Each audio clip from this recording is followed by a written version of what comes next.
Partying continues at many campuses, and some college officials are pointing the finger at these YouTube pranksters, the Nelk Boys. These are the Nelk Boys, the bad boys of YouTube. And today on the show, we're going to tell you how they're building a Disney-style empire of their own. That may sound strange now, but it'll make sense. Yeah, they've monetized partying in a way that I could have never anticipated. Over 20,000 people on the site right now. If you want to get something, I'm telling you, go now. It's a job. It is a job, apparently. Actually, it's a really well-paying job. Yeah, that is true. Yeah. We recently tried to go out and buy their new hard seltzer, but it was sold out like everywhere. Yeah, hey, I was wondering if you guys had any Happy Dad seltzer. No, we are sold out. Sold out. Just wondering if you guys had any Happy Dad seltzer. No, sir, we don't. We're out. And us even stepping out to go pick up their hard seltzer is emblematic of this shift that creators are going through of taking their digital brands into the physical world. And that's something that Walt Disney understood very well. Hence, Disneyfication. Now, Disneyfication will make more sense as you watch, but throughout the show today, we're going to be talking about creator merch in general and the ways that creators are taking their digital brands and bringing them into the physical world. As you're watching the episode, if you have an idea for creator merch that we should review on this channel, make sure to put it in the comments. And if you think we should actually review your merch, if you're watching and you're a creator, comment below and pitch us why should we review your merch on our channel. Like this video and subscribe to the channel. We're trying to get to 300,000 subscribers. All right, Disneyfication of creators. Colin. Did you subscribe? Good question. Have you? Yep. Colin, roll the intro.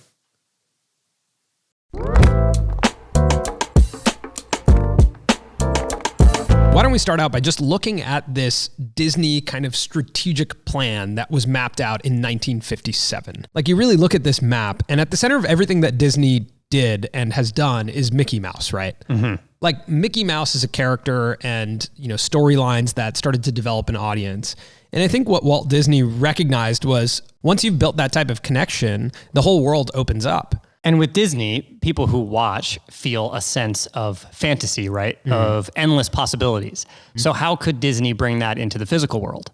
Disney World, literally giving people an experience that feels magical. That's the most unique thing on here. What you start to see is how the whole world interacts with each other. The movies and the TV can all be connected into music, right? And then even the concept that Disneyland can be a place for merchandise licensing from the content. Part of this was a TV commercial arm that he has, like a production studio mapped out here that he's like, if we're going to make programming for TV, let's also make the commercials. Last week, Josh Richards and Griffin Johnson just launched their own TikTok creative agency with Crocs as the first client. So essentially, it's the same concept. Like, if we're going to make TikToks and we make money from advertising, let's also make the advertising that's going to play on TikTok. I think this Disney map is something to really take a look at, and for all creators to even draw a version of this for themselves. What is my world? What's the ecosystem I'm building? Now, this came up again when I saw on Twitter Issa Rae's synergy map. Issa Rae being a director, producer, started out on YouTube with her own web series, now has her own production arm. And you look on her synergy map, she has coffee shops where people can go and get creative. She has a record label where the music can play in her coffee shops. Mm-hmm. Her production arm creates the shows that go on HBO. She also has a Patreon, which is essentially offers this opportunity for community. If maybe you can meet someone in there, meet them at the coffee shop, right? Talk about one of the shows she just made. So you start to think about this world that she's creating, and it's very dynamic. And that got me thinking about our own world. And what are we building? If media is at the center, educational media about creators, what else can be around us? Yeah, and something we always talk about is like, what's the extension of our value prop, right? So one of the first things we did was move into educational courses, like courses that you could buy. We have newsletter, right? Which is another version of education. But we're starting to think a little bit more expansively now. Is that a word? Expansively? Sure, I'll give you that. Okay. A little bit more like expanding the horizon of what else it could be. And now that we feel like we have a really established community, merchandise is something that we're exploring, starting to think about events, like physical events where you could come and learn from creators. Colin and Samir world with roller coasters. And we're there. Yep. Now, our whole world is kind of centered around this concept of, publish and everything that we're doing with, the published press. Now, the readers of the published press potentially could get informed about merchandise or events, right? And that can also happen through our show here. And then if you're a buyer of published merch, you can kind of connect with another member of that community. And then eventually could that merchandise also be sold at the Academy or the events, right? And if you are a member of the Academy, we've talked about launching a job board where once you've now taken our course, can you get put into the creator workforce, right? And so it's this figuring out how your world comes together is a really important piece of being a creator and actually just being in the media business, period. Because a lot of media businesses make their money on the offshoots of what's happening in the media world, right? Like you grew up watching Spider-Man, you probably wanted a Spider-Man action figure, or you wanted a Spider-Man costume, or you wanted, right? And so it's like the world that exists beyond the media is where a lot of the monetization is. And the reality is a lot of creators make their money from advertising. And if you make your money from advertising, in the immediate, you don't necessarily need to go into different types of businesses. Yeah. It's smart to diversify your revenue and go that way. But advertising, as you've said before, is kind of like a way to raise capital to then inject it into your own projects that do make money outside of just advertising. So now let's talk about a group that cannot get advertising deals. Not at all. Not at all, right? They have no other choice. The Nelk Boys, I think probably to their advantage, had no other choice but to build their own brands. Because they are not brand safe. They piss a lot of people off. They don't follow a lot of the rules that would allow you to monetize on YouTube. We just wanted to let you know on our last video, YouTube's hiding it for like no reason. Their clothing line, Full Send, is something that's obviously always been a spectacle. Even they're like, when they start selling, they show you how many people are on the site and how many people are buying. They're super transparent with that. And it kind of creates this movement of like, Nelk is all of their fans. It's not just them. It's like a movement of people. And they sell merchandise as well as accessories that go alongside partying. The lifestyle of partying. The lifestyle of partying. Yeah. Also that with that notion of like, they're not advertiser friendly. They also have a paywalled environment called the Send Club or Full Send Club, something like that. But the most interesting thing that they've done is launch an alcohol called Happy Dad. That to me is this moment in time where they've actually entered into like big business. We went on launch day to Bevmo, and I don't know what we were expecting, but we went like in the middle of the day being like, oh, cool, we'll just pick up some Happy Dad seltzer for this episode. We'll try it out. And we walked in and the attendant at Bevmo was like, oh, we sold out at 9:05. And there was a line at 2 a.m. So yeah, every location actually is sold out. When was the last time Bevmo had a line out the door at 2 a.m.? On a Sunday. Never. I can guarantee you. Sold out Monday morning. Jay-Z launches an alcohol, there's not a line out the door. Yeah. George Clooney, not a line out the door. So it kind of makes you realize like when it's a creator that you love and you watch these guys, the Nelk Boys, like the people who watch them and they watch them, drinking and, smashing cans on their head or shotgunning seltzers. Shotgunning seltzers and whatnot. And they're really good at brand building and world building. And what they've done now is they've given you the tool to experience the world with them. Now, the next step would be, can they go even further on that experience? Could they have a bar? A physical location where you can come, drink Happy Dad seltzer, and party. What's the bar that all the TikTok creators go to in Hollywood? Saddle Ranch. Saddle Ranch. Yeah. They could be the new Saddle Ranch. Easily. All over the country. And if they did it in college towns, it would go insane. Yeah. And maybe take it a step further. Like what else is a part of the Nelk lifestyle? Could they launch casinos? Do you go drink a Happy Dad seltzer and gamble at a Nelk casino? Very possible. So you can imagine what their world looks like. Mm-hmm. They could launch a music festival and they could have a record label with original artists that you listen to when you're partying at a Nelk bar, right? Like there are so many different types of things they could do to build out their world so that there's tons of synergy like Walt Disney actually planned in his original map. Here's my prediction of how this plays out. I actually think that with Nelk moving into alcohol, it's going to legitimize them in business in a way that I think they haven't been yet. Like merchandise is still seen as merchandise, like clothing lines. I think Full Send has made its way into like really raising some eyebrows with what it's done. But I think when you're in Bevmo, like when you're in one of the biggest alcohol retailers and you're selling out in the first 5 minutes of them being open, I think you establish a name for yourself in business that's completely different from merchandise. Totally, because we as consumers didn't have to go farther than half a mile to go find it. And then Bevmo looks at the landscape and says, well, wait a minute. This other seltzer is still on the shelf. This seltzer is still on the shelf. Why don't we just get more Happy Dad? Because it continues to fly off the shelf. Right. Totally. And that's Bevmo, which again, there are tons of locations that are super easy for us to go to.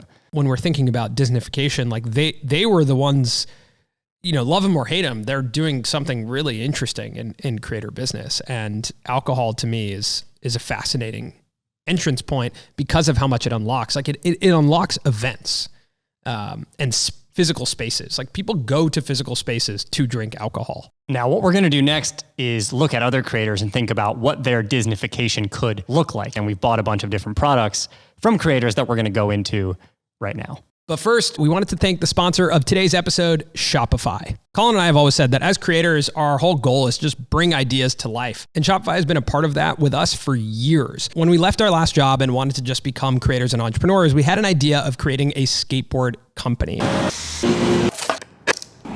And once we got the whole skateboard together, it was super easy to put up a store and start selling these skateboards using Shopify. When we launched the site, we were overwhelmed by the amount of orders that came through.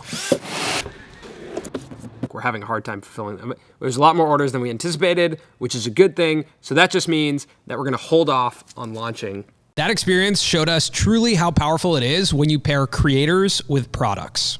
So part of our mission together is to help creators get educated on how to use Shopify. So if you click the link in our description, go to shopify.com/Colin and Samir, you'll land on a page that gives you a step-by-step guide on how to start your Shopify store. But to be honest, it's really simple and really easy to do. Lastly, on that page, you'll also see a link for a 14-day free trial so you can get started with your store today. And here's a cool fact that they sent me. Every 28 seconds, a new entrepreneur gets their first sale on Shopify. Last year, we made a design for a t-shirt and even went as far as to actually make the shirts and wear them ourselves. We got a ton of requests from you guys to actually launch the merch. The shirt says press publish on the front. And what's ironic is that over the past year, we haven't pressed publish on this idea.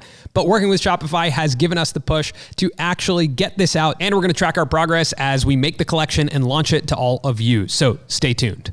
All right, let's talk about some creators who are building Disney-style worlds for themselves. First up, Dude Perfect, colossal, huge, legendary channel on YouTube. They make sports fun and accessible, like in a way that you could do it at home. You could do trick shots. So it makes perfect sense that they partnered with Nerf to do a line of toys centered around sports and trick shots that you can do at home. They were one of the first big creators that we actually worked with. And what's incredible is after all these years, they're still on the trending page, like every video they upload, and it still does like 10 million plus views. It's unbelievable how big trick shots are. We made a video about this called Why Trick Shots Still Break the Internet.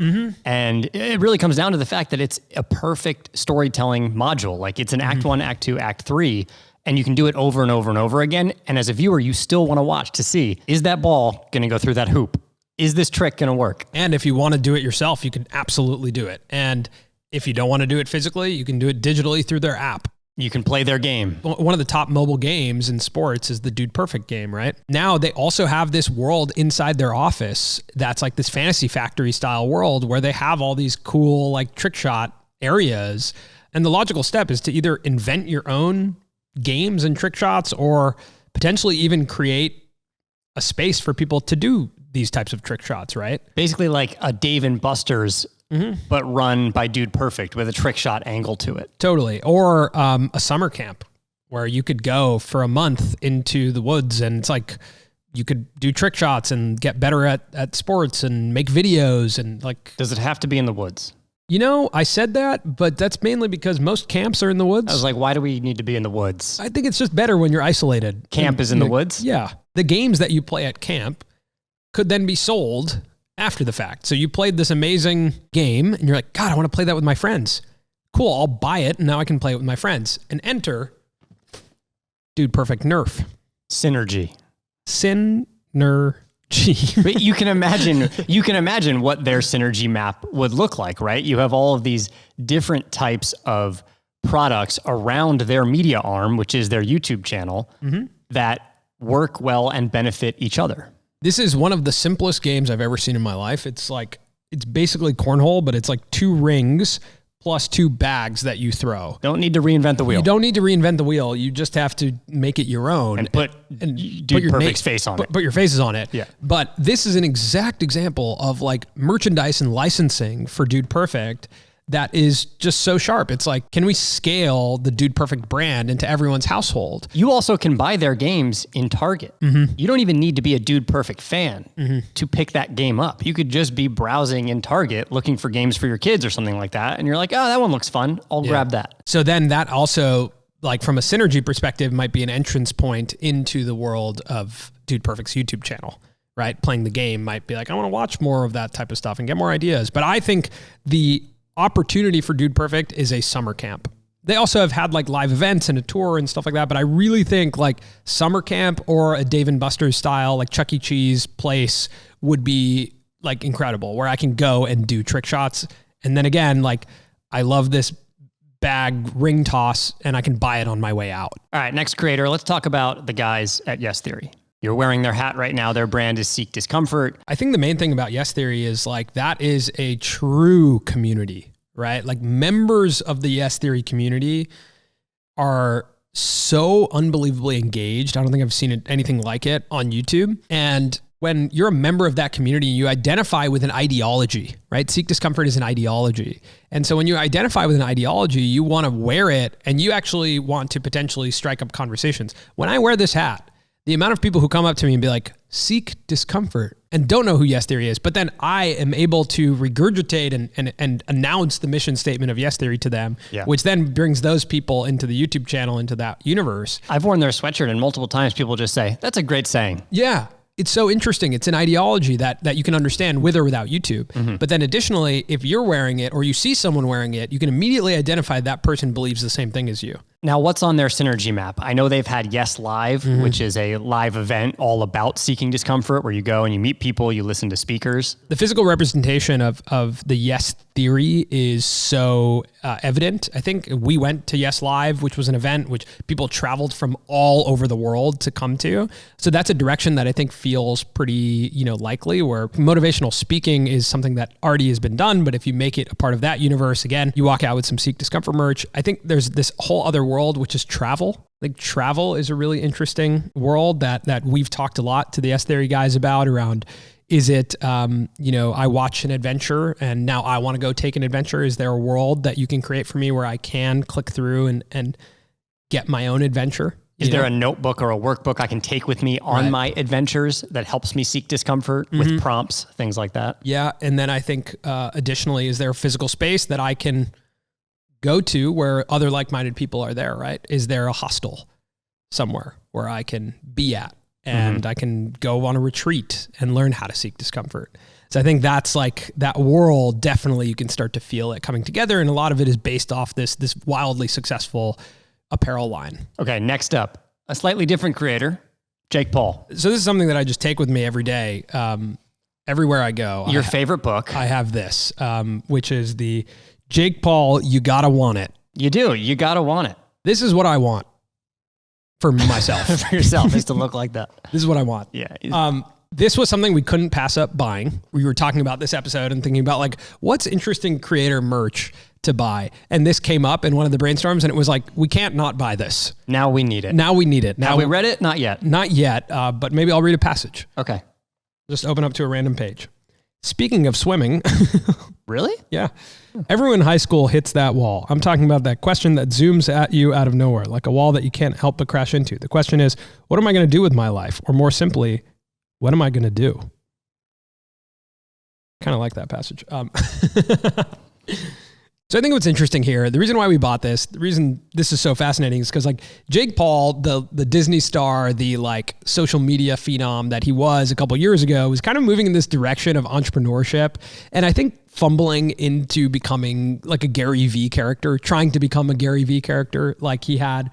What was that? Oh, the Financial Freedom Movement, which was like this online course about how to become financially free. He started multiple worlds. Yeah, he tried. Team 10 was a world that he tried to create, and they had live events and they had music, and he's tried a couple of times to have this like synergy map. But he and Logan are probably now at a position where they can truly build out a synergy map that will last. with their entrance into boxing specifically. I think we mentioned this. If you want to watch our episode on Logan Paul and Floyd Mayweather, I think that answers a lot of the questions about how we feel about creator boxing and just boxing in general as a business. But it's so incredibly understandable, the outcome of like training and trying to win and trying to beat someone in a boxing match is so understandable that now you can build a world around that. Now you can build a promotions company where you represent other fighters, which not only did Jake already do, but has started to talk about more and more about getting fighters fair pay and, you know, building this like marketing arm for fighters. They've talked about building gyms where you can come train. Logan sells gloves. Logan sells gloves now. So now their world has started to make a bit more sense. If they stay in this athletic world, it's yet to be seen, but this makes a lot more sense. And this synergy map for them makes more sense than what they were trying to do with the angle of like, we're the next Gary V's.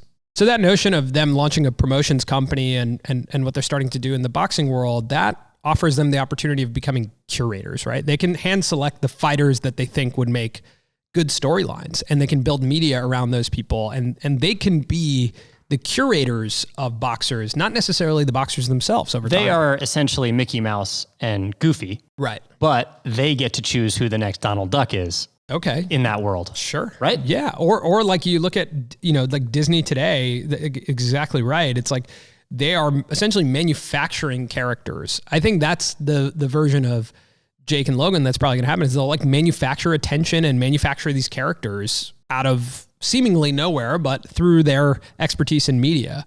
And I think that's the opportunity creators have. We talked about it at the top of the episode.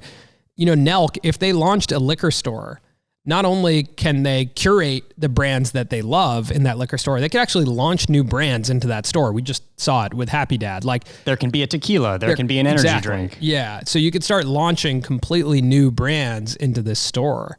And so I think creators having their own storefronts is probably the next iteration of what we're going to start to see in this world building. And that's something we're already seeing, right? With Cody Co and his Mean Market. Cody Co currently has Mean Mugs. This is one of Cody's Mean Mugs. And that mug's not that mean. You know what? I wasn't ready to get a mug that said "F you."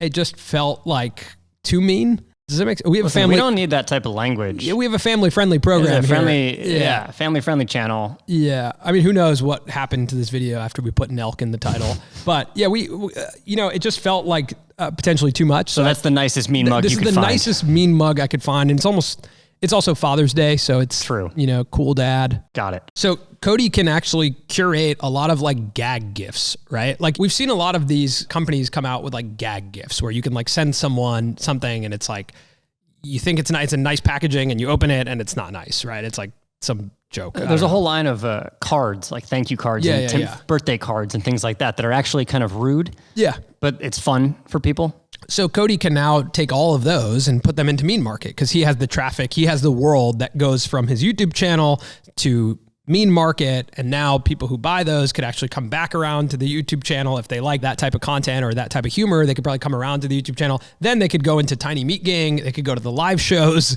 They could go to the Patreon. Right? It's like he's building a whole world, and Mean Market fits really nicely in that, and it's built for scale. And he can incorporate all of these other creators and some of their products who also fit into this brand. I think that's something that you look at Yes Theory and Seek Discomfort. If there are other brands out there that would make sense to live within Seek Discomfort's universe, why not? Why not? Host them as well on the website that already has that traffic. Mm-hmm. This is a really friendly mug.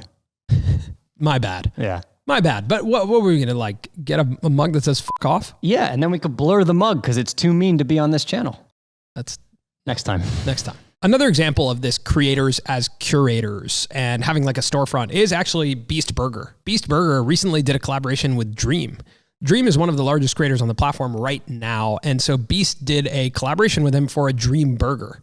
So you start to realize like Beast Burger is a restaurant that other creators can have products in. He's curating menu items. So who's the hot creator in 2 years? That creator can have a burger at Beast Burger. And that gets really interesting because that also kind of shows you that Mr. Beast is hand selecting certain creators to be a part of this universe of his. Again, Mr. Beast is Mickey Mouse. Goofy is Dream. I thought Donald Duck.